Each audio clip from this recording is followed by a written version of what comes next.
person's fight against the cancer of leftism. This time,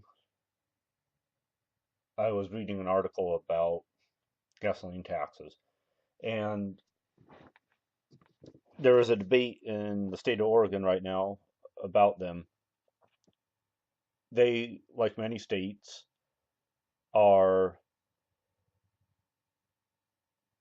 facing a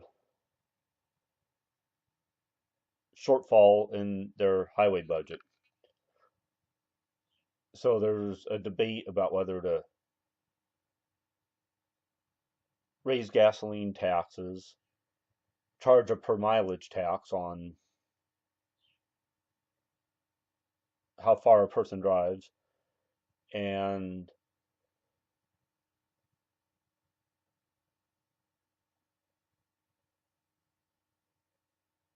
that's kind of lit off a firestorm of debate.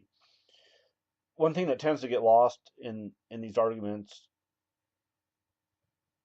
is that so much of the gasoline tax goes into the general fund, and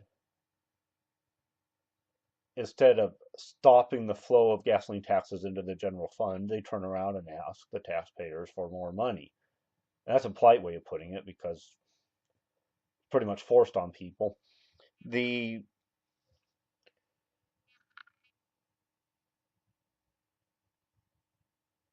That would be considered fraud or commingling of funds in the private sector, and that's not treated lightly. But somehow government gets away with it time and time again, and just another way that we don't hold people in government accountable for their actions.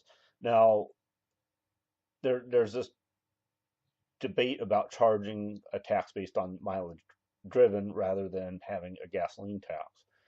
The reasoning behind this is because there are more and more electric cars.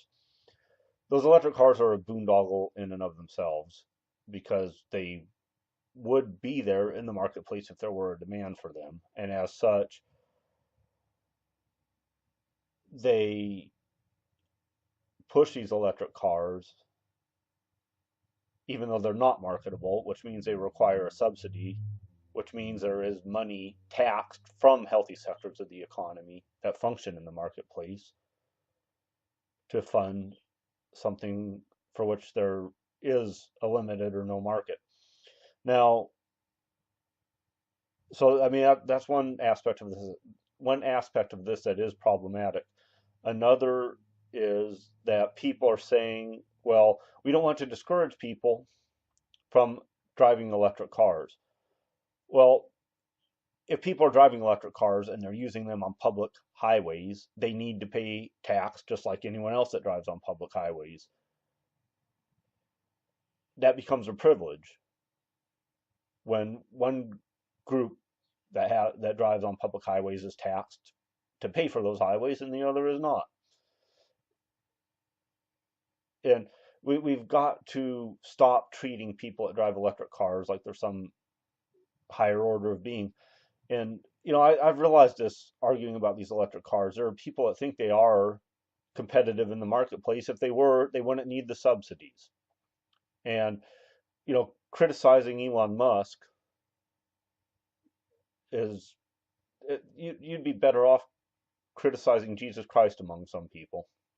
It, that Elon Musk is treated much like a god in certain circles, and it's just the electric cars in general.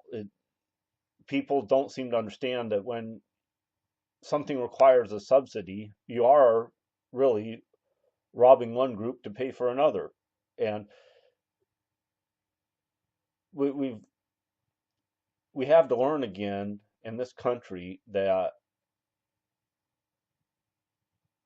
whenever you're pushing something that does not survive in the competitive marketplace, it is inefficient. Like I said, the subsidies required to keep the stuff going, the money for that is pulled from a sector of the economy that is competing in the private competitive marketplace. And people just don't seem to really appreciate the value of a free market or understand